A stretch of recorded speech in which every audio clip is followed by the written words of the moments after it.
हज़रत फ़रीदुद्दीन अत्तार रहमतुल्लाह ताला अलैह ना, ये साहिब तज़किरतुल औलिया,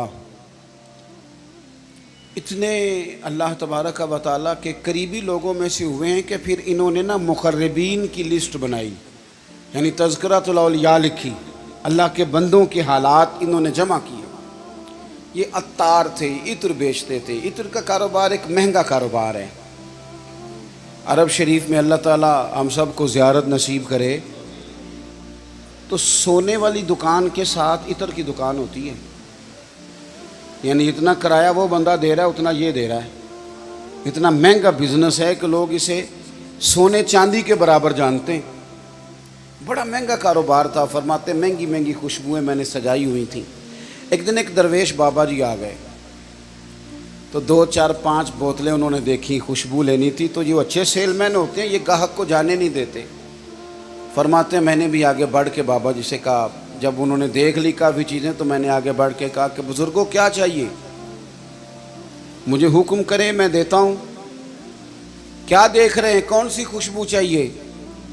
तो बाबा जी फरमाने लगे, पुत्र मैं तो देख रहा हूँ कि तेरी जान बड़ी मुश्किल से निकलेगी। तो मैं दुनियादार बंदा था, मुझे बड़ा गुस्सा आया। मैंने कहा बाबा वो क्यों? मैंने कहा पुत्र माल ही बड़ा जमा किया है, मरेगा कभी ये वाली शीशी याद आएगी, कभी वो वाली याद आएगी। नहीं समझ आई आपको बात?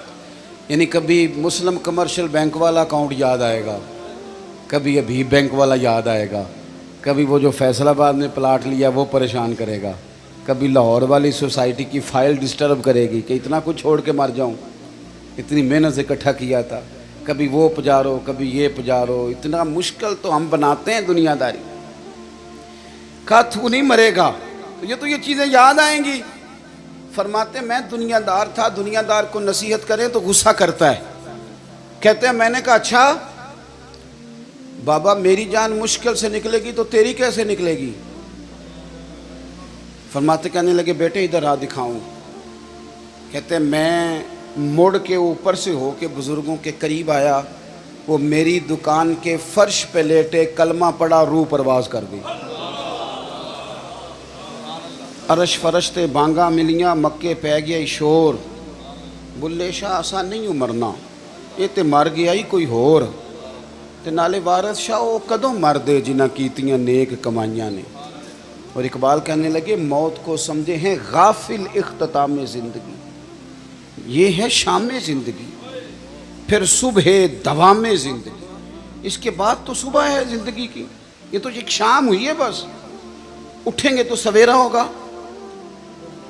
तो कहते हैं बाबा जी की रूह परवाज़ कर गई। कहने लगे पुत्र मैं तो इस तरह जाऊंगा। फरमाते हैं मैंने ही कफन दफन किया, मैंने ही जनाजा पढ़ा, मैंने ही दफन किया, कोई वारस नहीं मिला, असी किसी दे कुछ नहीं जे लग दे, ना कोई साडा दर्दी। कहते मैंने ही दफन किया। फिर उसके बाद मुझे मसले की समझ आ गई। फिर बाद में समझ आ गई माल वारसों का है, आज भी वारसों का है, कल भी, ये पक्की बात। और वारस अपनी अपनी तबीयत के हैं, अपने अपने मिजाज के हैं। हो सकता है आपका मेहनत का माल वो हफ्तों में ज़ाया कर दें, अपनी अपनी तबीयत के हैं ना वारिसीन। हो सकता है आपकी बड़ी बनाई हुई चीज़ें वो चंद मिनट लगाएं, गया सारा कुछ। तो बहुत सारे मामलात में अगर हमारी तवज्जो हो कि हमने जाना है और डायरेक्शन ठीक हो तो फिर मौत का कोई खौफ, फिर तो तैयारी है। हदीस बुखारी देखिएगा,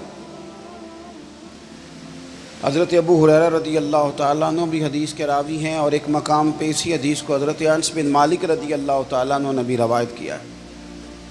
एक खातून हुजूर की बारगाह में आई और अर्ज़ की या रसूल अल्लाह सल्लल्लाहु अलैहि वसल्लम मुझे मिर्गी का मर्ज़ है। ये बड़ा आसाबी मर्ज़ होता है, जिस्मानी अमराज भी बड़े मुश्किल होते हैं, मर्ज़ तो अल्लाह माफ़ करे कोई भी ठीक नहीं, लेकिन ये जो आसाबी मर्ज़ है ना, ये एक बहुत बड़ा मुश्किल मरहला है कि आपका दिमाग कंट्रोल में आ जाए। तो मिर्गी का मर्ज़ बंदे को बेहोश कर देता है, आसाब कंट्रोल कर लेता है, जिस्म भी कब्ज़े में आ जाता है। और फिर ख़ातून हो तो वैसे ही हौसला कम होता है। अर्ज़ करती है हुजूर मुझे मिर्गी है, मैं बड़ी तकलीफ़ में हूँ, मेरे लिए दुआ कर दें। तो हबीब पाक सल्लल्लाहु अलैहि वसल्लम सब के लिए दुआएं फरमाते थे, पर आज हुजूर ने एक अनोखी बात इरशाद फरमाई। हुजूर फरमाने लगे, अगर तू कहे तो दुआ कर देता हूँ, अल्लाह शिफा देगा, और अगर तू करे सब्र। इसका माना क्या है कि मिर्गी के साथ ही गुजारा करे। नहीं समझ आ रही बात की? मिर्गी के हम मानते नहीं, वैसे मर्ज जो आता है ना वो जाता कम ही है, गुजारा उसके साथ ही करना पड़ता है। हम पता क्या करते रहते हैं, हम परेशान हो जाते हैं, टेंशन ले लेते हैं, लेकिन उसके साथ जीना नहीं सीखते। अपनी बीमारियों, आजमाइशों, परेशानियों के साथ जीना सीखे। जिनको इनके साथ जीना आ जाता है ना, वो ज़िंदगी का सारा सुकून हासिल कर लेता है, वो सारी आसानियां पा जाता है, जिसे अपनी मुश्किलात के बीच जीना आ गया।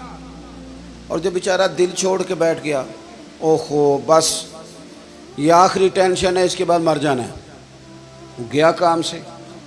मुश्किलात ही तो एक ऐसा वक्त होता है जहाँ इंसान की सफाई भी होती है, वो निखर भी जाता है, तरबियत भी हो जाती है, और एक अच्छी ट्रेनिंग उसकी होती है, फिर अगले मरहले उसके लिए आसान हो जाते हैं।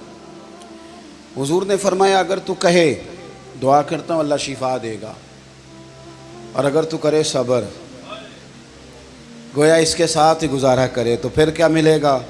हुजूर फरमाने लगे, रब हिसाब नहीं लेगा, बगैर हिसाब के जन्नत अता करेगा।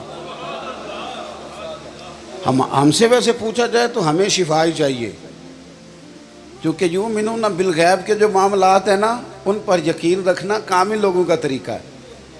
कहा आप बताएं शिफा के जन्नत, तो सहाबा कहते हैं 1 मिनट नहीं लगाया बीबी ने सोचने पे। अकीदा पुख्ता था ना, उन्हें पता था कि दरअसल हमारा फ़ायदा ये है कि हमारी आखिरत ठीक हो, बच जाएं। फ़ौरन वो खातून अर्ज़ करने लगी, हुजूर गोया थोड़ी सी तो ज़िंदगी है, मैं इसके साथ ही गुजारा कर लूँगी, आप दुआ कर दें रब मुझे जन्नत अता कर दे, मुझे जन्नत की ज़रूरत है। इसके तो साथ भी टाइम, थोड़ा वक़्त कितना है, वक़्त कितना है, बस आ गया, उठ ना फरीदा सुत्या, अब बस दाढ़ी आ गई पूर, अग्गा नेड़े आ गई, पिछा रह गई दूर, तो उठ ना फरीदा सुत्या, झाड़ू दे मसीत, ओए तू सुतें रब जागदा, तेरी डाढ़े नाल परीत, ते उठ ना फरीदा सुत्या, खलकत वेखन जा, ओ मते कोई मिल जाई बख्शिया ते तू भी बख्शिया जा। कुछ कर, आगे बढ़, अगला सफ़र जो है उस पर तवज्जो कर।